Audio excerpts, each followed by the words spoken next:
नमस्कार। लोकसभा चुनाव को लेकर आज अगर चुनाव होते हैं तो लेटेस्ट सर्वे के आंकड़े में यहां पर गठबंधन आगे नजर आ रहा है। एनडीए या फिर इंडिया गठबंधन, इंडिया टुडे सी वोटर के नए आंकड़ों में चौंकाने वाले आंकड़े सामने आ चुके हैं। और यहां पर बात की जाए तो जिस कारण से लोकसभा चुनाव की तैयारी की जा रही है, लेकिन इससे पहले अगर आज चुनाव होते हैं तो फिर किसकी सरकार बन सकती है। कई राज्यों में विधानसभा चुनाव भी होने हैं और ऐसे में इन राज्यों को लेकर क्या कुछ आंकड़ा है, यहाँ पर चौंकाने वाले आंकड़े सामने आ चुके हैं। क्या यहाँ पर मानते हैं कि भारत में चुनाव स्वतंत्र और निष्पक्ष होते हैं? इस पर हाँ कहने वाले जनवरी 2026 में लोग थे। जो आंकड़ा था उसमें 57% लोग मान रहे थे कि हाँ, और अगस्त 2025 में आंकड़ा 64% था, यानी गिरावट देखने को मिली है।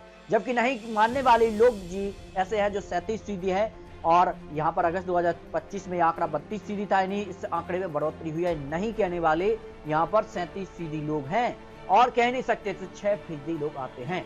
अगर आज चुनाव होते हैं तो फिर किसकी सरकार बन सकती है? इसमें प्रधानमंत्री के यहाँ पर जो कामकाज है, जो प्रदर्शन है, उस पर देखिए बहुत अच्छे कहने वाले 36% लोग हैं, अच्छा कहने वाले 21% लोग हैं, औसतन आंकड़ा 15%, खराब कहने वाले 11% और बहुत खराब कहने वाले 12% लोग आते हैं।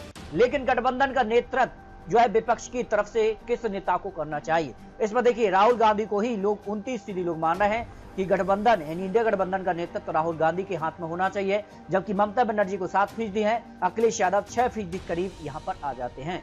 इसके अगर बात की जाए तो यहाँ पर जो लोकसभा चुनाव को लेकर बात की जा रही है, यूपी में अगर चुनाव आज होते हैं लोकसभा के तो क्या कुछ आंकड़ा बन सकता है? क्योंकि उत्तर प्रदेश में सबसे ज्यादा नुकसान लोकसभा चुनाव 2024 में भारतीय जनता पार्टी को देखने को मिला था, और आंकड़ा कहता कि एनडीए को यहाँ पर 47 से लेकर 49 सीट यानी नुकसान अभी भी दिखाई दे रहा है, और वोट शेयर रहेगा 47%। और इंडिया गठबंधन यहाँ पर 30 से 32 सीटें और यहाँ पर वोट शेयर 42%, क्योंकि उत्तर प्रदेश में विधानसभा चुनाव भी है। और ऐसे में आज चुनाव को लेकर जो आंकड़े सामने आ रहे हैं, इसके अगर बात की जाए तो इंडिया टुडे ने जो सर्वे जनवरी 2026 में जो यहाँ पर आंकड़े रखे थे, उसमें बात की जाए तो यहाँ पर सीधे तौर पर जो है इंडिया गठबंधन उत्तर प्रदेश में इस समय भी मजबूत नजर आया है। जबकि बात की जाए तो यहाँ पर लोकसभा चुनाव को लेकर जो आंकड़े थे उसमें अगर बात की जाए तो सीधे तौर पर बड़ा उलटफेर सामने आ रहा है।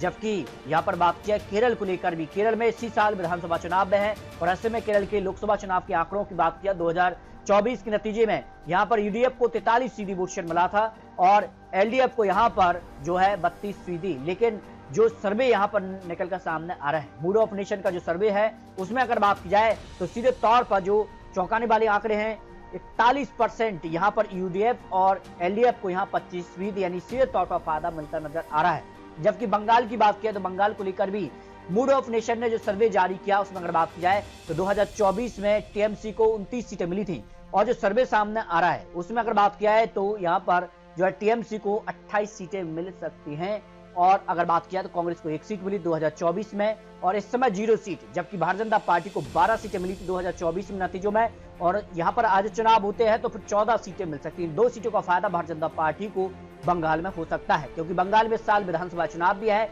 और उससे पहले जो यहाँ पर आंकड़े सामने आ रहा है, इससे अनुमान लगाया जा रहा है कि बंगाल में ममता बनर्जी और भारतीय जनता पार्टी में कड़ी टक्कर हो सकती है। और बंगाल को लेकर विधानसभा चुनाव को लेकर भी बहुत जल्द आपको ओपिनियन पोल के आंकड़े दिखाने जा रहे हैं। बंगाल को लेकर बात की जाए तो यहाँ पर 28 और 14 सीटों पर मामला अटक सकता है। और अगर बात की जाए केरल के लिए यहाँ पर तो यूडीएफ को यहाँ पर जो सीटें हैं वो अगर बात की जाए तो 18 सीटें लोकसभा के लिए, और एलडीएफ को 0 सीट और एनडीए को 2 सीटें जा सकती हैं। और यहाँ पर आंकड़े चौंकाने वाले सामने आ रहे हैं। असम को लेकर भी बात की जाए तो असम में भी इसी साल विधानसभा चुनाव होने हैं, और असम को लेकर जो आंकड़े सामने आ रहे हैं, 12 सीटें एनडीए के खाते में आज अगर चुनाव होते हैं, और 2 सीटें इंडिया गठबंधन के खाते लोकसभा की सीटें यहां पर जा सकती हैं, क्योंकि असम में विधानसभा चुनाव भी है। इसको लेकर भी बहुत जल्द आपको ओपिनियन पोल के आंकड़े दिखाने जा रहे हैं। अगर लोकसभा चुनाव को लेकर बात की जाए तो एनडीए को 47% इस समय चुनाव होते हैं लोकसभा के लिए, 543 सीटों में से एनडीए को 47% वोट शेयर, इंडिया गठबंधन को 39% वोट शेयर, और अन्य पार्टी को 14% वोट शेयर जा सकता है। और सीटों की बात की तो भारतीय जनता पार्टी को अपने दम पर 200 यहाँ पर 87 सीटें जा सकती हैं। 272 सीटों पर बहुमत का आंकड़ा मिलता है, जो भारतीय जनता पार्टी को अगर आज लोकसभा चुनाव होते हैं तो अपने दम पर मात जा सकता है आंकड़ा। और यहाँ पर इंडिया टुडे सी वोटर का जो सर्वे है, कांग्रेस को 80 सीटें जा सकती है, 99 सीटों से घटकर कांग्रेस यहाँ पर सीटों में यहाँ पर गिरावट देखने को मिल रही है। अन्य पार्टी को 176 सीटें जा सकती हैं। वही गठबंधन की अगर बात की तो एनडीए को 350 सीटों से ज्यादा सीटें इस समय लोकसभा की जाती नजर आ रही हैं। इंडिया गठबंधन को 182 सीटें और अन्य पार्टी को 9 लोकसभा की सीटें जा सकती हैं। इस तरह से लोकसभा चुनाव को लेकर चौंकाने वाले आंकड़े सामने आ रहे हैं। अगले प्रधानमंत्री के तौर पर अगर बात की जाए तो यहाँ नरेंद्र मोदी को 55% लोग यहाँ पर पीएम के तौर पर देखना चाहेंगे। राहुल गांधी को 27%, ममता बनर्जी को 2% लोग ही पीएम के तौर पर देखना चाहेंगे। यानी आज लोकसभा चुनाव होते तो एनडीए को पूर्ण बहुमत और भारतीय जनता पार्टी के यहाँ पर अपने दम पर भी बहुमत का आंकड़ा मिल सकता है, जो इंडिया टुडे सी वोटर का सर्वे यहाँ पर निकलकर सामने आ रहा है। मूड ऑफ नेशन के सर्वे के अनुसार आज लोकसभा चुनाव होते हैं तो यहाँ पर एनडीए की सरकार फिर से बनती नजर आ रही है। लेकिन ये तो चुनावी आंकड़े, चुनावी अनुमान है। आने वाले समय में कई राज्यों में विधानसभा चुनाव भी होने हैं, तो उन राज्यों को लेकर आपको क्या लगता है? और आज अगर लोकसभा चुनाव होते हैं तो फिर किस एनडीए या फिर इंडिया गठबंधन किसकी सरकार बन सकती है, इसको लेकर आप रख सकते हैं। मिलते हैं नए आंकड़ों के साथ, तब तक लीजिए जय भारत।